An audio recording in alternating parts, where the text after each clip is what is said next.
ఈ రోజున 47, 49 డివిజన్లకు సంబంధించి మరి బీడీ కాలనీలో రోడ్డు 1,60,00,000 రూపాయలతో మరి గ్రాంట్ ఇదివరకు ఏదైతే పంచాయతీలు కలిసినప్పుడు ఉన్నాయో ఆ గ్రాంట్ అంతా మురిగిపోవడం జరిగింది.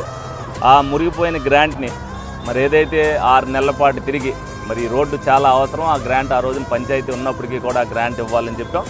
డెఫినెట్గా గ్రాంట్ ఇవ్వడానికి మరి చాలా శ్రమ పడవలసి వచ్చింది.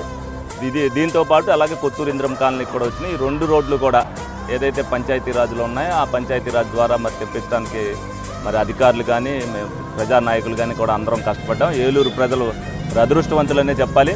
మరి ఈ రోజున మేము మున్సిపాలిటీ ద్వారా వేయాలంటే చాలా కష్టం. ఆ పంచాయతీరాజ్ నిధులు రావడం వల్ల ఈ రోజున 1,60,00,000 రూపాయలతో మరి సీసీ రోడ్డు వేయడం జరుగుతుంది.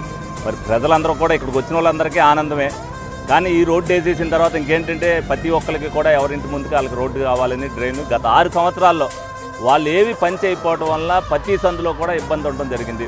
కానీ కొన్ని వేల మంది, కొన్ని లక్షల మంది తిరిగే రోడ్లకి ముందు ప్రాధాన్యత ఇస్తూ అవన్నీ కూడా అవటం జరిగింది. అందరికీ కూడా వచ్చే సంవత్సరం కంప్లీట్ 2026 కంప్లీట్ అయ్యే లోపు ఎవ్వరికి కూడా డ్రైన్ సమస్య కానీ రోడ్డు సమస్య లేకుండా చేసే బాధ్యత మాదని చెప్పి వాళ్ళందరికీ కూడా చెప్తున్నాం.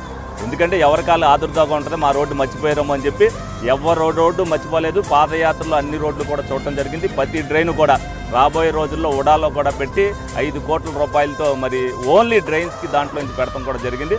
డెఫినెట్గా ఏలూరు నియోజకవర్గానికి సంబంధించి అన్ని పనులు కూడా కంప్లీట్ అవుతాయని సందర్భంగా మీ అందరికీ కూడా తెలియజేయడం జరుగుతుంది.